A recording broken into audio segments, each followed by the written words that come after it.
जय हिंद दोस्तों, आप सबका आज के एडिटोरियल डिस्कशन के वीडियो में बहुत स्वागत है। आज है 13 दिसंबर और आज 3 इश्यूज को हम डिस्कस करेंगे। तीनों आपके सामने आपकी स्क्रीन पे हैं। गवर्नमेंट पॉलिसीज एंड इंटरवेंशन से रिलेटेड एक आर्टिकल है जहां पे डिफरेंस हम समझेंगे एक इंडिविजुअल सेंट्रिक अप्रोच का टुवर्ड्स पब्लिक हेल्थ और एक टारगेटेड पॉपुलेशन सेंट्रिक अप्रोच का टुवर्ड्स पब्लिक हेल्थ। देन एक आर्टिकल में हम बात करेंगे, जो नेक्स्ट आर्टिकल है, कि सिग्निफिकेंस क्या है फीमेल लीडरशिप की इन द गवर्नमेंट, ये भी हिंदू में आया है।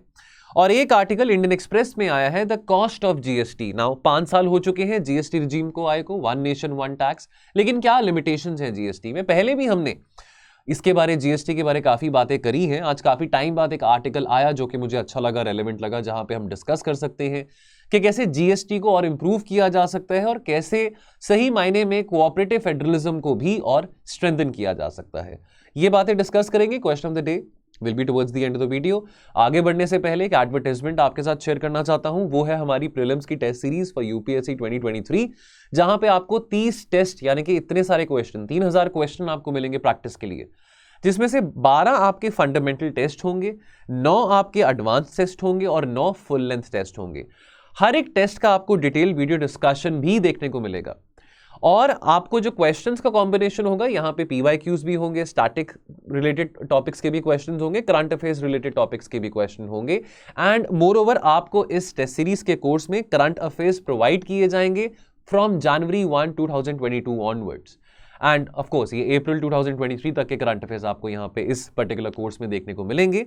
और क्वेश्चंस का यहाँ पे आपको मिक्सचर दिखेगा। हमारी टेस्ट सीरीज में कंसेप्चुअल भी होंगे, फैक्चुअल क्वेश्चंस भी होंगे, करंट अफेयर्स बेसिस पे भी होंगे, कुछ पीवाईक्यूज के बेसिस पे भी क्वेश्चंस होंगे।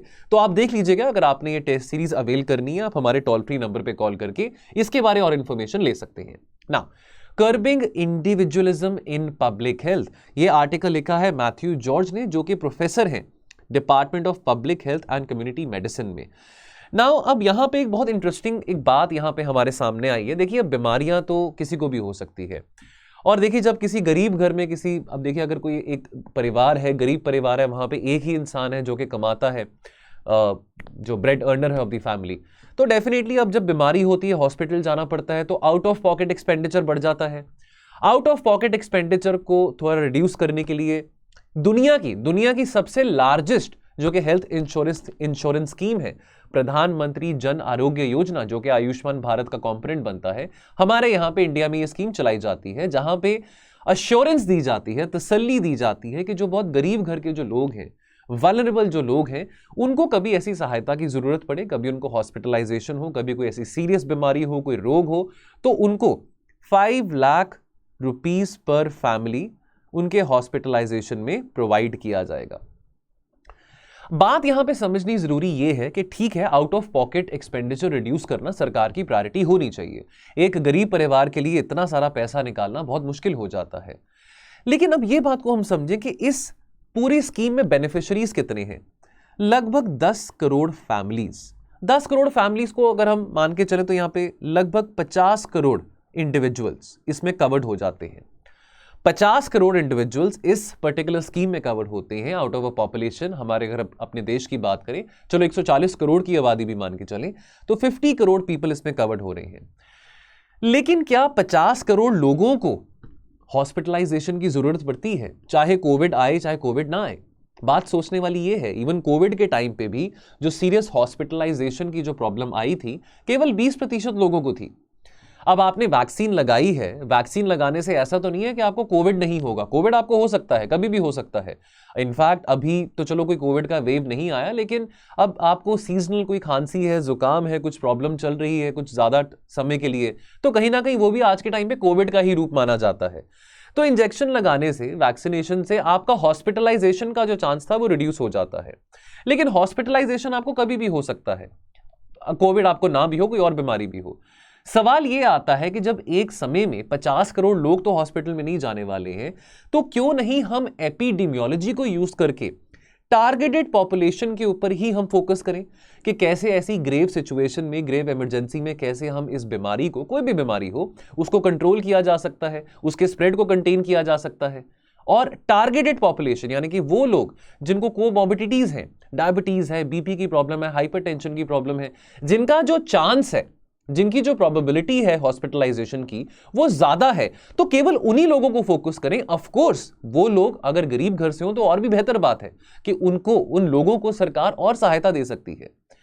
तो केवल अश्योरेंस दे देने से कि भाई, अब देखिए इंटरेस्टिंग फैक्ट है, यहां पे हर एक आर्टिकल में, हर एक एडिटोरियल में कोई ना कोई ओपिनियन सामने आता है। थोड़ा सा इस आर्टिकल को पढ़ के आपको जरूर लगेगा कि थोड़ा सा यहां पे लेफ्टिस्ट प्रोपेगेंडा, लेफ्टिस्ट यहां पे व्यू ज्यादा दिए गए हैं, बट नेवरदलेस हमने एक इंटरेस्टिंग बात यहां पे ये समझनी है कि देखो, अब आपने एक सरकारी योजना निकाली है, स्कीम निकाली है, दुनिया भर की लार्जेस्ट स्कीम है, हेल्थ इंश्योरेंस स्कीम है, लेकिन अननेसेसरी इतना सारा पैसा भी क्यों वेस्ट करना जब हम इसको और बेटर तरीके से डिजाइन कर सकते हैं। अब एपिडेमियोलॉजी के बारे शायद लोगों को पता नहीं था कोविड से पहले, आज एपिडेमियोलॉजिस्ट की जो वैल्यू है बहुत बढ़ गई है। तो एपिडेमियोलॉजी क्या है? यानी कि एक साइंटिफिक स्टडी होती है कि कैसे आप बीमारी को, रोग को कंट्रोल कर सकते हैं, कैसे उसके स्प्रेड को आप कंट्रोल कर सकते हैं। तो अगर इसको हम इनकॉर्पोरेट कर सके हमारे पब्लिक हेल्थ प्रोग्राम्स में, तो हम बेटर तरीके से एक टारगेटेड पॉपुलेशन को आइडेंटिफाई कर पाएंगे जिनका हॉस्पिटलाइजेशन यानी कि हॉस्पिटल में जाने के चांसेस बहुत ज्यादा हैं। देखिए, अब किसी का एक्सीडेंट हो, ऐसी बात हो जाए, वो तो हम इसका अनुमान नहीं लगा सकते हैं, लेकिन अगर आने वाले समय में कोई ऐसी बीमारी होती है, कोई एपिडेमिक या कोई ऐसा पैंडेमिक आता है, तो हम इस पर्टिकुलर पॉपुलेशन को बेटर तरीके से केटर कर सकते हैं, बेटर तरीके से हॉस्पिटलाइजेशन सर्विसेज प्रोवाइड कर सकते हैं। तो फाइनेंशियल बर्डन तो नहीं होना चाहिए गरीब लोगों के ऊपर, वल्नरेबल लोगों के ऊपर। तो मंशा तो बहुत अच्छी है स्कीम निकालने की, लेकिन अननेसेसरली यहां पे पैसे भी बहुत वेस्ट हो सकते हैं अगर हम हर किसी को यहां पे कवर करना शुरू कर दें। बिकॉज देखिए, अब अगर एट एन एवरेज हम बात करें, अब ये हमारे सामने एनएसएसओ का डेटा जो आया था 75th राउंड, एनएसएसओ यानी कि नेशनल सैंपल सर्वे ऑर्गेनाइजेशन की बात करें, तो वो डेटा ये बताता था कि लगभग 3 से 5% भारत की आबादी जो है at a given time serious hospitalisation cases होते हैं। अब अगर हम 3 से 5% की भी बात करें, लेट्स से हमारे देश की आबादी 140 करोड़ भी है, तो ये लगभग 4 करोड़ से लेकर 7 करोड़ लोग बनेंगे। लेकिन बेनिफिशरीज कितने कवर हो रहे हैं? प्रधानमंत्री जन आरोग्य योजना में 50 करोड़ कवर हो रहे हैं। तो again tax payers burden, tax payers का जो पैसा है वो नेसेसरली ज्यादा वेस्ट होगा। तो क्यों वो वेस्ट करना, वेस्टफुल एक्सपेंडिचर क्यों करना? ठीक है, ideally the government needs to ensure health care facilities, good sound health care facilities to only 3 to 5% of the population. ठीक है, और ये जो पॉपुलेशन है, जो 3 से 5% पॉपुलेशन, जो मैं 4 से 7 करोड़ लोगों की बात कर रहा हूं, अब ये वो लोग हैं जिनको और भी बीमारियां हो सकती हैं, कोमॉर्बिडिटीज हो सकती हैं। ठीक है, केवल एक तसल्ली दे देने से, केवल एक एश्योरेंस दे देने से इंसान की प्रॉब्लम सॉल्व नहीं हो जाती, बीमारी अपने आप नहीं भाग जाती है। तो बेटर तरीके से स्कीम को डिजाइन किया जा सकता है। ठीक है, एक इंडिविजुअल पर्सपेक्टिव से any individual can be at risk for hospitalization at any time. कोई एक्सीडेंट हो सकता है, कोई ऐसी इंजरी हो सकती है, ठीक है, लाइफ एंड डेथ सिचुएशन हो सकती है, दैट इज देयर। लेकिन यह बात कहना कि भी एक ही टाइम पे इतने सारे लोग, 50-60 करोड़ लोगों को हॉस्पिटलाइजेशन होगा, वो बात भी सही नहीं है। At any given time, at every year जो रेंज रहेगा वो 3 से 5% लोगों का होगा जिनको हॉस्पिटलाइजेशन की जरूरत होगी, और उनको बेटर डिलीवरी दी जा सकती है, बेटर हॉस्पिटल सर्विसेज दी जा सकती है, चाहे वो प्राइमरी लेवल पे हो, सेकेंडरी लेवल पे हो, टर्शरी हेल्थ केयर फैसिलिटीज हो। इस बात का जो अंदाजा है, इस बात का जो अनुमान है, वो हमको कोविड के समय पे भी हुआ था। अब कोविड पॉजिटिव होना डजंट मीन कि कोई बहुत सीरियस बात हो गई है। मेरे ख्याल से सारे के सारे लोग देश में सभी कोविड पॉजिटिव हो चुके हैं अभी तक। अब 3 साल हो गए कोविड को, लेकिन कितने लोगों को सीरियस अटेंशन की जरूरत थी? 20%। सारे के सारे तो आईसीयू में नहीं जा रहे थे, हर किसी को तो यहां पे ऑक्सीजन सिलेंडर की जरूरत नहीं थी। 1 से 2% लोग थे जिनको इंटेंसिव केयर में जाना पड़ा था, आईसीयू में जाना पड़ा था, वेंटिलेटर सपोर्ट पे रहना पड़ा था। हर किसी को तो जरूरत नहीं थी। तो केवल हर किसी को यह कह के भी आप इस इंश्योरेंस स्कीम के अंडर कवर्ड हो, आप इस इंश्योरेंस स्कीम का फायदा उठाओ, हॉस्पिटल में दाखिला लो, क्यों करना? आप ऐसे लोगों, अब देखिए हॉस्पिटल्स में तो बेड्स की भी बहुत कमी रहती है, बहुत शॉर्टेज रहती है। तो जिन लोगों को ज्यादा सीरियस बीमारी हो सकती है, आप उनको डिप्राइव कर रहे हैं कि उनको हॉस्पिटल में बेड ना मिले। अगर आप अननेसेसरली किसी को भी हॉस्पिटल में एंट्री दे रहे हैं ताकि वो इस इंश्योरेंस स्कीम का फायदा उठा सके, ठीक है, और साथ में फायदा किसको हो रहा है? जो दवाई बनाने वाले हैं, जो ड्रग्स बनाने वाले हैं, उनको तो इस बात का बहुत मुनाफा होगा कि हर किसी को ही, अब उनको क्या आप कहेंगे कि चलो आप तो इंश्योरेंस स्कीम के अंडर कवर्ड हो, तो आप ये दवाई ले लो, आप ये टीका लगवा लो, तो आपका फायदा हो जाएगा, आपको अपनी जेब में से कोई पैसा नहीं देना पड़ेगा। ठीक है, और लोगों को तो वैसे भी वो चीज बहुत पसंद आएगी जो चीज फ्री में मिल रही हो। तो एपिडेमियोलॉजी की यहां पे बात आती है और क्यूरेटिव केयर की बात आती है। क्यूरेटिव केयर जो है ये कभी भी इंडिविजुअल लेवल पे प्लान नहीं किया जाता। जो क्यूरेटिव केयर है ना, यानी कि आपको बीमारी हुई है, उसका आपने ट्रीटमेंट करना है, वो एक पॉपुलेशन लेवल पे जो पब्लिक हेल्थ प्रोग्राम है, पब्लिक हेल्थ प्रोग्राम अगर आपने डिजाइन करना है तो public health is not individual level पे, public health means population level पे। एक इंडिविजुअल को जो बीमारी है और उस बीमारी से इंडिविजुअल वो जैसे लड़ रहा है, डजंट मीन कि पूरी आबादी को ही, पूरी दुनिया भर में सभी लोगों को सेम बीमारी है, और जरूरी नहीं है कि दुनिया भर में सभी लोग सेम तरीके से उस बीमारी को रिएक्ट करेंगे। तो ये सिचुएशन डिफर करती है, ठीक है। नाउ अब मिसकंसेप्शंस की बात करें तो ये मिसकंसेप्शन है that what is done at an individual level, that जब वो रेप्लिकेट किया जाएगा पॉपुलेशन लेवल पे तो वो एक पब्लिक हेल्थ पॉलिसी मानी जाएगी। नहीं, ये बात नहीं है। इंडिविजुअल लेवल पे डील करना डिफरेंट बात है, पब्लिक लेवल पे, पॉपुलेशन लेवल पे डील करना वो डिफरेंट बात होती है। जो बेनिफिशरीज हैं for a program, they become the maximum when 100% of population is targeted. On the contrary, from a population perspective, the actual beneficiary हैं, they will reduce to only 5 to 10%. So that is savings for the government also. सरकार को भी यहाँ पे काफी पैसे बचेंगे, ठीक है। तो कंक्लूजन की अगर हम यहाँ पे बात करें, देखिए अब कोई भी ऐसी सीरियस बीमारी आती है, चलो अब डेंगू है, चिकनगुनिया है, चलो वो अभी तो एक एपिडेमिक स्केल तक होती है कि किसी रीजन तक कन्फाइंड होती है। जैसे कि अभी हम देखते हैं कि अभी नॉर्थ इंडिया में काफी केसेस आ रहे थे डेंगू के, चिकनगुनिया के। लेकिन अब बीमारी के समय पे मुनाफे का भी टाइम होता है। जो लोग दवाइयाँ बनाते हैं, जो ड्रग मैन्युफैक्चरर्स होते हैं, लोगों के फियर के साथ खेलने का उनका काफ़ी शौक होता है। प्रॉफिट मैक्सिमाइज कैसे कर सकते हैं। अब यहाँ पे थोड़ी सी आपको बात लगेगी थोड़ी लेफ्टिस्ट सी, इस आर्टिकल में जो कॉलमनिस्ट कह रहे हैं, आफ्टर ऑल जो कॉलमनिस्ट हैं वो भी देखिए अब एक वरिष्ठ एक यहाँ पे एक व्यक्ति हैं जो कि कम्युनिटी मेडिसिन में और पब्लिक हेल्थ में काफ़ी सालों से वो काम कर चुके हैं। तो उनका ये कहना है कि मार्केट फोर्सेस जो है वो तो प्रेफर करेंगे अगर आप कोई भी स्कीम के चलते 100% बेनिफिशरीज को कवर करें, ठीक है। तो लेकिन because every individual can be a potential customer for these people, for these companies in the face of risk and susceptibility, तो प्रॉफिट किसका हो रहा है? प्रॉफिट इन लोगों का हो रहा है जो दवाई बना रहे हैं, जो ड्रग मैन्युफैक्चर कर रहे हैं at the cost of tax payers money. Now अगला आर्टिकल, यहां पे हम बात करेंगे efficacy of female leadership in the government. देखिए अब ये यहाँ पे स्टडीज बताती हैं कि जो औरतें हैं वो ज़्यादा बेटर परफॉर्म करते हैं एज कंपेयर टू मेन, अगर उनको लीडरशिप पोजीशन का मौका दिया जाए, अगर उनको ऐसा मौका दिया जाए जहाँ पे वो एज ए लीडर काम कर रहे हैं। अब अगर हम 73rd अमेंडमेंट की बात करें, कल हमने एक article by the way discuss किया था जहाँ पे हमने बात करी थी कि सही मायने में चाहे 73rd एंड 74th अमेंडमेंट को आए को 30 साल हो चुके हैं, जहाँ पे हम पंचायती राज इंस्टीट्यूशंस और अर्बन लोकल बॉडीज की जहाँ पे हम बात करते हैं, लेकिन सही मायने में डिसेंट्रलाइजेशन का जो कंसेप्ट है इतना स्ट्रेंथन नहीं हो पाया है। यहाँ पे एक डिफरेंट पर्सपेक्टिव डिस्कस करा गया इस आर्टिकल में। यहाँ पे ये कहा गया है कि स्टडीज ये बताती हैं कि चलो 73rd अमेंडमेंट के आने के बाद ये मैंडेटरी हो गया था कि 1/3 जो पोजीशंस हैं प्रधान की वो आपको औरतों को देनी है, SC ST वुमेन OBCs इन सबको देनी है। आज के टाइम पे 20 से ज्यादा राज्य सरकारें हैं, 20 से ज्यादा राज्य सरकारें हैं जो कि 50% रिजर्वेशन औरतों को दे रहे हैं प्रधान लेवल पे, पंचायत में, ठीक है। अब यहां पे अब स्टडी करी गई थी कि भाई बहुत डिफरेंसेस पाए गए। अगर प्रधान या जो अगर हम सरपंच की बात करें, अगर एक मेल हो या फीमेल हो, तो जहां पे फीमेल अगर प्रधान था फीमेल किसी पंचायत की प्रधान थी तो वहां पे ज्यादा बेहतर काम किया गया है। For example, women pradhan are more likely to invest in providing easy access to drinking water. क्यों? बिकॉज औरतों को बहुत लंबा सफर तय करना पड़ता है, वेल तक जाना पड़ता है, कुएं तक जाना पड़ता है पानी विड्रॉ करने के लिए। तो अगर ड्रिंकिंग फैसिलिटीज जो है अगर इंप्रूव करी जा रही हैं, accessibility to drinking facilities improve करी जा रही हैं, वो किसके लीडरशिप के अंडर करी जा रही हैं? वुमेन प्रधान के अंदर, नॉट अंडर द मेल प्रधान। अब यहां पे सवाल पूछने वाले जो हमारे सामने आते हैं कि चलो ये प्रोविजन हमारे संविधान में आ गया, 73rd 74th अमेंडमेंट आ गया।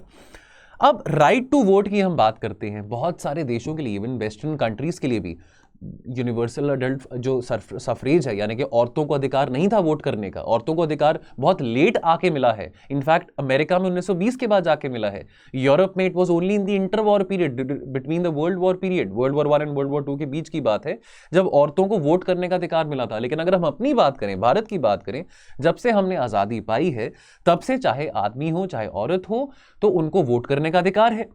लेकिन कितने प्रोपोर्शन ऑफ वुमेन हैं जो कि इलेक्शन के लिए स्टैंड करते हैं चाहे स्टेट के लिए चाहे सेंट्रल लेजिस्लेचर्स के लिए, कितने इलेक्ट किए जाते हैं। अब यहां पे लोगों के माइंडसेट की भी बात आती है। लोगों को लगता है कि नहीं, औरतों का जो काम है ना वो तो किचन में ही है, उनको किचन में ही काम करना चाहिए, कि देश को वो नहीं चला सकते हैं, राज्य सरकारें औरतें नहीं चला सकती हैं।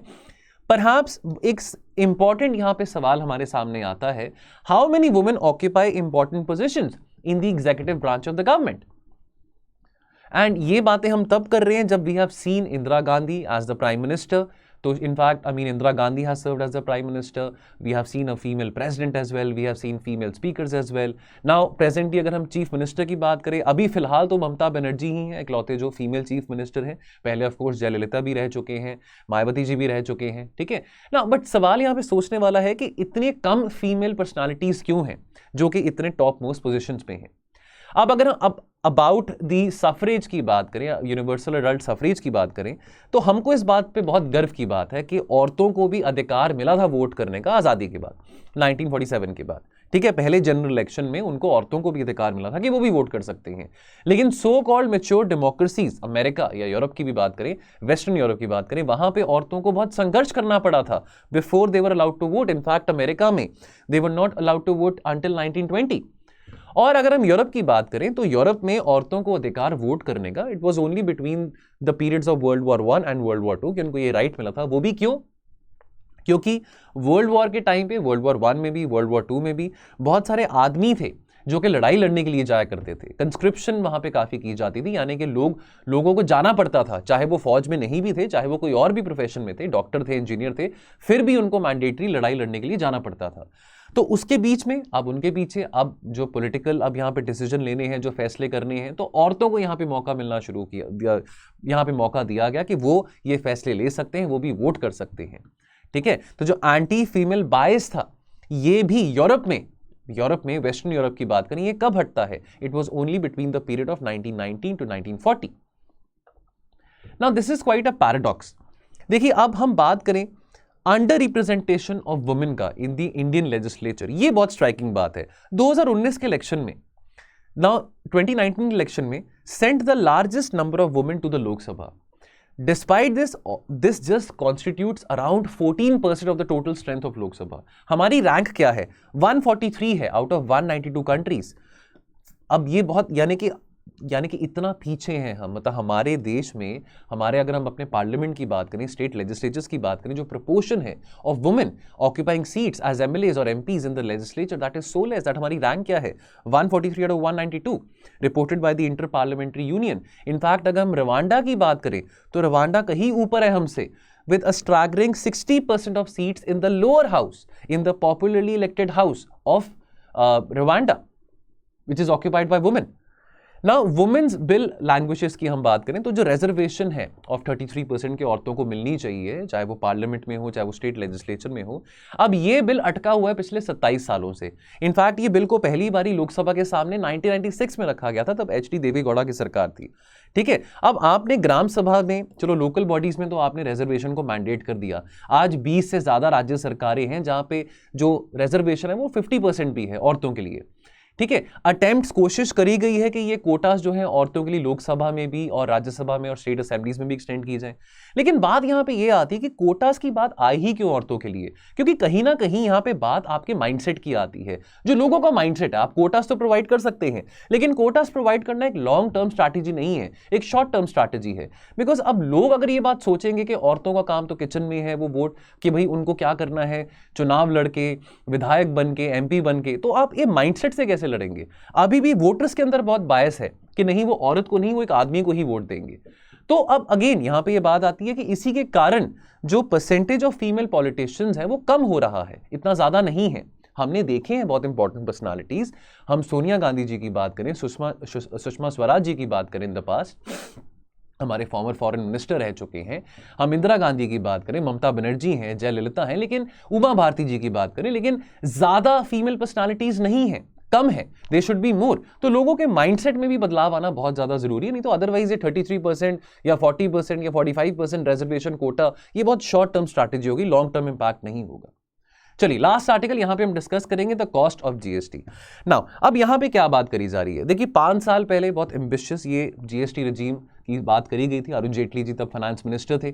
वन नेशन वन टैक्स का सपना देखा गया था कि कैसे टैक्स कंप्लायंस को और ये जो कैस्केडिंग ऑफ टैक्स, अब देखिए वैसे आपको बात पता हो कि जो इनडायरेक्ट टैक्सेशन है ना, ये रिग्रेसिव इन नेचर होता है, प्रोग्रेसिव इन नेचर नहीं होता। ठीक है, डायरेक्ट टैक्सेशन को प्रोग्रेसिव कहा जाता है, इनडायरेक्ट टैक्सेशन को रिग्रेसिव कहा जाता है। तो टैक्स पे टैक्स बहुत कॉम्प्लिकेटेड हमारा इनडायरेक्ट टैक्स स्ट्रक्चर था। बाकी देशों में भी वन नेशन वन टैक्स का प्रिंसिपल था, तो अब ये एक्सपेक्ट किया जा रहा था कि भारत में भी वन नेशन वन टैक्स का प्रिंसिपल आए, तो जीएसटी की बहुत जरूरत भी थी। माना जाता था कि जीएसटी के आने से हमारी जीडीपी ग्रोथ भी होगी, टैक्स कंप्लायंस प्रोसेसेस काफी इजी हो जाएंगे, लोग टैक्स एवेड नहीं कर पाएंगे, चाहे छोटा दुकानदार हो चाहे बड़ा दुकानदार हो, टैक्स एवेड कर पाना बहुत मुश्किल होगा, करप्शन कम होगा। अब आज के टाइम पे हम देख भी रहे हैं, अगर हम इंडियन रेवेन्यू सर्विसेज की बात करें तो चाहे वो इनकम टैक्स हो, वैसे इनकम टैक्स में भी आज के टाइम पे तो सारा काम जो है वो फेसलेस हो चुका है। और अगर हम कस्टम एक्साइज की भी बात करें, वैकेंसीज बड़ी कम हो रही हैं, बिकॉज सारा का सारा तो काम डिजिटाइज हो चुका है, तो करप्शन का स्कोप रहता ही नहीं है। ठीक है, और एक और बात है कि जीएसटी को हम क्या कहते हैं, डेस्टिनेशन बेस्ड टैक्स कहते हैं। ठीक है, तो जीएसटी के आने से उम्मीद थी कि चीजें जो है सरल हो जाएंगी, इजी हो जाएंगी, और ये जो कैस्केडिंग ऑफ टैक्सेस वाला काम है कि टैक्स के ऊपर टैक्स, टैक्स के ऊपर टैक्स, ये लगना बंद हो जाएगा। ठीक है, पॉजिटिव बात क्या थी कि जीएसटी के चलते एक जो बात अच्छी हुई है वो क्या है, free movement of goods in the country. पहले क्या था, पहले चेक पोस्ट होती थी। अब देखिए जो टैक्सेस थे ना पहले, स्टेट टू स्टेट, शहर टू शहर, even from local bodies to local bodies, वो वेरी करते थे टैक्सेस। तो अब वहां पे ना करप्शन का स्कोप बहुत ज्यादा होता था। जो एक्साइज इंस्पेक्टर था जो चेक पोस्ट पे खड़ा होता था, ठीक है, वो अब ऑब्वियसली यहाँ पे काफी ऐसा जो स्कोप था करप्शन का, घोटाले करने का, वो काफी ज्यादा होता था। ठीक है, और बहुत लंबा वेटिंग टाइम होता था गुड्स का, एक शहर से दूसरे शहर में जाना, जब तक आप पैसे नहीं दोगे एक्साइज इंस्पेक्टर को तब तक सामान आगे नहीं जाता था। अब ये सब चीजें थोड़ी इजी हो चुकी हैं because of the E way bill. लेकिन केवल टैक्स कलेक्शन की बात नहीं है जीएसटी में। अब हम देखते हैं हर महीने आंकड़े आते हैं, इवन कोविड के टाइम से हम आंकड़े देख रहे हैं कि लाखों करोड़ों में जीएसटी का टैक्स कलेक्शन हो रहा है। लेकिन फिर भी राज्य सरकारें कह रही कि हमारे पास तो पैसे आ नहीं रहे हैं। ठीक है, और इनफैक्ट कोविड के टाइम पे आपको याद होगा निर्मला सीतारमण जी ने कहा था कि देखो ये तो एक्ट ऑफ गॉड है, ये बीमारी आई है तो भाई ये तो अभी हम सबको ही सफर करना पड़ेगा। राज्य सरकारों को कहना था कि आप रिकॉर्ड कलेक्शन कर रहे हैं लेकिन हमारे पास पैसे नहीं है, कोविड के महामारी के चलते हमको भी बहुत प्रॉब्लम आ रही है, हम कैसे खर्चे पूरा करें। ठीक है, तो जीएसटी केवल टैक्स कलेक्शन की बात नहीं है, जीएसटी के चलते काफी मुद्दे भी आ गए हैं राज्य सरकारों और केंद्र सरकार के बीच में। ठीक है, अरुण जेटली जी का ये कहना था, तब वो फाइनेंस मिनिस्टर थे, लेट अरुण जेटली जी, उनका ये कहना था कि जीएसटी के आने से जो फेडरलिज्म का जो स्ट्रक्चर है, जो फेडरलिज्म का जो ढांचा है वो और ज्यादा स्ट्रेंथन होगा, कोऑपरेटिव फेडरलिज्म का ढांचा और स्ट्रेंथन होगा। अब आपको मैंने शुरू में कहा था जीएसटी के बारे में डेस्टिनेशन बेस्ड टैक्स है, यानी कि मैं एग्जांपल के तौर पे बात बोलूं, अब मान लीजिए कोई गाड़ी है ना, गाड़ी लेट्स से वो मैन्युफैक्चर तमिलनाडु में हो रही है, लेकिन वो गाड़ी अब वही गाड़ी जो तमिलनाडु में मैन्युफैक्चर हुई है, अब लेकिन वो गाड़ी फिर बाद में भेजी जाती है, एक्सपोर्ट करी जाती है लेट्स से मुंबई में। अब मुंबई में कोई कस्टमर है जो वो गाड़ी जो तमिलनाडु में मैन्युफैक्चर हुई थी, असेंबल हुई थी, वो मुंबई में कोई कस्टमर खरीदता है। ठीक है, अब क्या होगा, अब उसने वहां पे खरीद ली गाड़ी, अब उसका जो रिसीप्ट्स होंगे, अब गाड़ी में जो एसजीएसटी लगेगा, जो स्टेट जीएसटी लगेगा, वो रिसीप्ट्स कहां पे जाएंगे, वो जो रसीद होगी, वो जो रिसीप्ट्स होंगे वो महाराष्ट्र की सरकार के पास जाएंगे। तो डेस्टिनेशन बेस्ड टैक्स हुआ। मैंने एग्जांपल के तौर पे यहाँ पे बात डिस्कस करी है, जैसे तमिलनाडु है, महाराष्ट्र है, गुजरात है, आंध्र प्रदेश है, यहाँ पे मैन्युफैक्चरिंग काफी की जाती है। अब दूसरे राज्यों में जो सामान यहाँ पे बनाया जा रहा है, चाहे वो गाड़ी है, चाहे वो कोई हार्डवेयर कंपोनेंट है, जिन राज्यों में एक्सपोर्ट किया जा रहा है सामान, और उन राज्यों में वो चीजें यूटिलाइज की जा रही हैं, कंज्यूम की जा रही हैं, तो जो जीएसटी है वो उन राज्यों को पड़ रहा है, यानी कि जो रेवेन्यू है वो उन स्टेट्स गवर्नमेंट के पास आ रहा है जहां पे वो चीज कंज्यूम करी जा रही है, चाहे वो गाड़ी हो, चाहे वो इलेक्ट्रॉनिक कंपोनेंट हो, व्हाटएवर इट माइट बी। मैंने एग्जांपल के तौर पे यहाँ पे गाड़ी का यहाँ पे जिक्र किया था आपके साथ। ठीक है, तो अब इसके चलते जो राज्य सरकारें हैं वो कह रही हैं कि भी हमारे जो खास करके जहां पे मैन्युफैक्चरिंग बहुत होती है, उनको लगता है कि भी हमारे तो रेवेन्यूज यहाँ पे लूज आउट हो रहे हैं। हालांकि केंद्र सरकार ने गारंटी दी थी, एश्योरेंस दी थी कि नहीं ऐसी बात नहीं है, आपके रेवेन्यूज में कोई लॉस नहीं आएगा। केंद्र सरकार ने यह कहा था कि आपको जो भी रेवेन्यू, अगर आपको जो लॉस आएगा ना वो हम पूरा करेंगे। The pandemic affected this plan. Arun Jaitley ji ने उस वक्त यह कहा था कि जो भी रेवेन्यू लॉसेस ऐसी स्टेट्स को होंगी जो कि मैन्युफैक्चरिंग स्टेट्स हैं, whether that is Maharashtra, whether that is Andhra Pradesh, whether that is Tamil Nadu, उनको हम करेंगे, कॉम्पनसेट हम करेंगे। पैंडेमिक आया, वेल नोबडी एक्चुअली, किसी को पता नहीं था कि ऐसे इतने स्केल पे पैंडेमिक आएगा और इतना इकोनॉमिक डिस्ट्रप्शन हम देखेंगे अपनी डेली लाइफ में। और ये जो 14% growth for the first 5 years जो कि गारंटी करी गई थी जीएसटी रिजीम के चलते, वो देखने को नहीं मिली। ठीक है, और in fact many states they had to feel the brunt of the pandemic, they had to feel the brunt of loss in revenue. a large burden of the economic slowdown that was passed on to the states. अब central government ने तो चलो surcharge है, cess है petrol के ऊपर, diesel के ऊपर, वो तो बढ़ता ही आ रहा है, चाहे पैंडेमिक था चाहे अभी नहीं है, लेकिन स्टेट्स के पास वो ऑटोनॉमी नहीं थी कि वो और ज्यादा टैक्सेस मोबिलाइज कर सकते हैं और रेवेन्यू रेज कर सकते हैं। ठीक है, इसके चलते जो स्टेट रेवेन्यूज हैं वो सफर कर रहे हैं। अभी काफी बार ये सुझाव दिए गए हैं, काफी इकोनॉमिस्ट ने सुझाव दिए हैं, काफी सजेशन दिए हैं कि ऐसे आप देखिए जो सेस और सरचार्ज लगा रहे हैं, जो आप ड्यूटी लगा रहे हैं पेट्रोल के ऊपर, डीजल के ऊपर, अगर आप उसको भी जीएसटी के एम्बिट में ले आए, ठीक है, डीजल को, फ्यूल को, रियल एस्टेट को, इलेक्ट्रिसिटी को, तो शायद उससे फायदा ही हो सकता है। शायद तेल के दाम भी नीचे आ जाएंगे और राज्य सरकारों के पास जो पैसा है, जो रेवेन्यू है, वो भी बढ़ सकता है। लेकिन ये प्रस्ताव अभी तक हवा में है। अभी देखो ये बात होती है कि नहीं होती है एक्चुअल में, वास्तव में वी डोंट नो। फिर वीटो पावर की बात आती है, तो एक जीएसटी काउंसिल बनाया गया था और जीएसटी काउंसिल में ये बात अरुण जेटली जी ने स्पष्ट करी थी कि भी यहां पे फेडरलिज्म को हम स्ट्रेंथन करेंगे, कोऑपरेटिव फेडरलिज्म को बहुत एक रिमार्केबल वे से स्ट्रेंथन करेंगे। यहां पे जो स्टेट्स होंगे, जो राज्य सरकारें हैं, उनके पास जो 30 स्टेट्स हैं, उनके पास 2/3 ऑफ द वोटिंग राइट्स होंगे और 1/3 वोटिंग राइट किसके पास होगा? सेंटर के पास। लेकिन बहुत सारे स्टेट्स ने यहां पे इस प्रोविजन को लेके, सो कॉल्ड जीएसटी काउंसिल को लेके भी थोड़े अपने रिजर्वेशन प्रकट करे हैं कि कोई भी फैसला अगर करना हो उसके लिए जीएसटी काउंसिल को 75% वोट चाहिए। तो अब अगर हम 2/3 की बात करते हैं वोटिंग राइट्स की टू स्टेट्स और 1/3 of the voting right to centre, तो 2/3 यानी कि लगभग 66% और 1/3 यानी कि लगभग 33-34%। ठीक है, तो अब 75% आपको अपने फेवर में चाहिए अगर आपने कोई फैसला अगर अप्रूव कराना है। तो यहां पे तो वीटो सेंटर के पास ही आ रहा है, यानी कि अगर 26% या 27% या 30% जो वोट्स हैं वो एक प्रस्ताव के फेवर में नहीं जाती हैं, तो वो जो प्रस्ताव है वो पास नहीं हो पाएगा, वो नहीं अप्रूव हो पाएगा। तो एक तरह से तो सेंट्रल गवर्नमेंट के पास यहां पे एक वीटो पावर ही आ गया। ठीक है, all states put together they have 66.67% of votes. What this means is that for states to block a resolution, they need to have more than 25% of vote. Now, अब politics यहां पे आ जाता है। Let's say अगर opposition party की जो states हैं, let's say वैसे तो भी ऐसी सिचुएशन नहीं लग रही है, लेकिन लेट्स से ऑपोजिशन पार्टी की जो स्टेट्स हैं वो 10 से ज्यादा हो, 30 में से, ठीक है, या अगर हम बात करें जो रूलिंग पार्टी है, रूलिंग पार्टी जहां पे जिन स्टेट में बीजेपी है, वो स्टेट्स अगर किसी ऐसे कंस्ट्रक्टिव प्रपोजल को ब्लॉक करना चाहें जो कि ऑपोजिशन पार्टी रूल स्टेट्स के द्वारा जो रखा गया है सामने, तो अगेन राजनीति में तू में इस तरह के जो फैसले हैं वो अप्रूव नहीं किए जाएंगे, वो ब्लॉक हो जाएंगे। तो इनडायरेक्टली यहां पे बात आती है कि सेंट्रल गवर्नमेंट के पास वीटो पावर काफी ज्यादा है। तो इसको यहां पे अगेन एक लिमिटेशन मानी गई है कि बेशक हम वन नेशन वन टैक्स की हमने स्थापना कर ली, लेकिन ये लिमिटेशन है, ये कमी है, जिसको रेक्टिफाई करना, कोर्स करेक्शन करना बहुत जरूरी है। अब रियल एस्टेट की बात करते हैं। देखिए, लैंड इमूवेबल प्रॉपर्टी है, तो जीएसटी जो है ये एप्लीकेबल नहीं होता लैंड के ऊपर, और ना ही जो बेनिफिट्स अराइज होते हैं as far as land is concern. लेकिन यहां पे दो चीजों की बात करी गई है, एक तो बात करेगी है ट्रांसफर ऑफ डेवलपमेंट राइट्स की और एक बात करेगी है फ्लोर स्पेस इंडेक्स की। ये जीएसटी के एम्बिट में आ जाते हैं। अब इसके चलते जो टीडीआर है ये एक सर्विस है जो कि लायबल है फॉर जीएसटी, जबकि लैंड जो है वो जीएसटी के एम्बिट में नहीं आया। या तो आप रियल एस्टेट को भी जीएसटी के एम्बिट में ले आओ, इससे राज्य सरकारों को भी फायदा है, उनका भी रेवेन्यू मैक्सिमाइज हो पाएगा। ठीक है, अब जो बायर्स हैं, जो प्रॉपर्टी खरीद रहे हैं, लैंड जीएसटी में नहीं है, लेकिन ये जो टीडीआर है, ये जो सर्विस है, ये लायबल है फॉर जीएसटी, तो वो इनडायरेक्टली जीएसटी दे रहे हैं बिकॉज ऑफ टीडीआर। उसी तरह से अगर हम फ्लोर स्पेस इंडेक्स की बात करें, ये क्या होता है? मैक्सिमम परमिसिबल फ्लोर एरिया होता है, जो कि यानी कि which a builder can build on a particular piece of land. अब अक्सर क्या होता है, जो डेवलपर्स होते हैं, जो बिल्डर्स होते हैं, उनको ग्रांट किया जाता है a right of additional floor space index from the local municipal authorities, और इसके ऊपर भी जीएसटी लिवाई किया जाता है फ्लोर स्पेस इंडेक्स के ऊपर। बट अगेन एम्बिग्विटी यहां पे क्या आती है कि रियल एस्टेट आपने जीएसटी के एम्बिट में रखा नहीं, लेकिन एफएसआई और टीडीआर आप जीएसटी के एम्बिट में रख रहे हैं, तो कंफ्यूजन आ जाता है।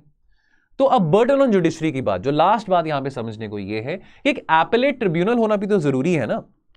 अब जीएसटी रिफंड्स को लेके बहुत सारे केसेस होते हैं। अब जीएसटी एपेलेट ट्रिब्यूनल तो कोई है नहीं, तो वो जो जीएसटी रिफंड के केसेस हैं वो कहां पे जा रहे हैं? जुडिशरी के पास जा रहे हैं। जुडिशरी के पास ऑलरेडी बहुत सारे केसेस हैं, ऑलरेडी बहुत ज्यादा बर्डन है of the number of cases, तो why to add more burden on judiciary? So question of the day क्या बनता है? We have transition to a one nation one tax, but half a decade down the line, यानी कि 5 years down the line, there remains structural issues within the GST. Discuss करें और आप ये 150 words में लिखें। अभी आपने पीछे आर्टिकल पढ़ा है, जो जो बातें यहाँ पे लिमिटेशंस मैंने डिस्कस करी हैं, फॉर एग्जांपल मैं वीटो पावर की बात करूं, states not happy with tax collections की हम बात करें, डेस्टिनेशन बेस्ड टैक्स का जो प्रिंसिपल आपके साथ मैंने शेयर किया था, ये सब चीजें जो लिमिटेशंस आती हैं, जो स्ट्रक्चरल इश्यूज आते हैं विद इन द जीएसटी, इन सब के बेसिस पे आप यहाँ पे एक आंसर बना सकते हैं और आपने 150 वर्ड्स में लिखना है। अब आप ये हमारे टेलीग्राम ग्रुप में पोस्ट कर सकते हैं। हमारा टेलीग्राम ग्रुप है editorials with mains answer writing.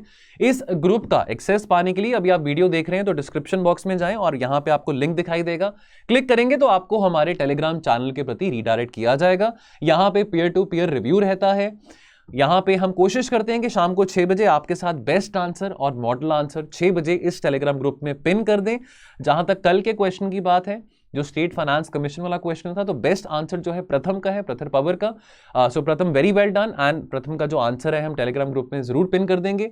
और बाकी दोस्तों आप भी आंसर्स लिखते रहिए, काफी एक एंगेजिंग इनिशिएटिव है, बिकॉज चलो ठीक है प्रीलिम्स पास में है, प्रीलिम्स को चलो अब रह गए, अब दिसंबर भी ऑलमोस्ट हाफ निकल चुका है। आई एम श्योर जनवरी 15 के बाद आप प्रीलिम्स की तैयारी भी जोरों शोरों से शुरू कर देंगे, लेकिन रोज का एक आंसर लिखना, चाहे आप हमारा वीडियो देख रहे हैं, चाहे आप किसी और इनिशिएटिव को फॉलो कर रहे हैं, लेकिन रोज का एक आंसर लिखना मेरे को नहीं लगता कि कोई बहुत ज्यादा आपका टाइम यहाँ पे ऑक्यूपाई होता है। इनफैक्ट जितनी प्रैक्टिस करेंगे उतना ही आपका आंसर राइटिंग की जो एबिलिटी है वो बेटर होगी। तो आंसर्स लिखते रहिए, ग्रुप में पोस्ट करते रहिए। हम अगर हम अपनी बात करें तो पॉसिबल नहीं हो पाता कि हम सबके आंसर रिव्यू कर पाएं, इस करके यहाँ पे पीयर टू पीयर रिव्यू की ऑप्शन भी ओपन रखी है हमने। तो इस ग्रुप का फायदा उठाएं। इस ग्रुप में है लगभग 55-5600 लोग इस ग्रुप में इन्वॉल्व हैं। तो कम्युनिटी बनाते हैं, है ना, कम्युनिटी बनाते हैं यहाँ पे, और इस कम्युनिटी को थोड़ा इंगेजिंग बनाते हैं, मोबिलाइज करते हैं, क्या लोगों के व्यूज हैं, क्या थॉट्स हैं। तो व्यूज और थॉट्स एक दूसरे के समझ के, एक दूसरे के आंसर्स देख के भी हम अपने आंसर्स में काफी इंप्रूवमेंट कर सकते हैं। चलिए सो दोस्तों आज के लिए इतना ही रहेगा, बाकी मिलेंगे कल और चर्चा के साथ। आप अपना ध्यान रखें और पढ़ते रहें। Thank you so much. जय हिंद।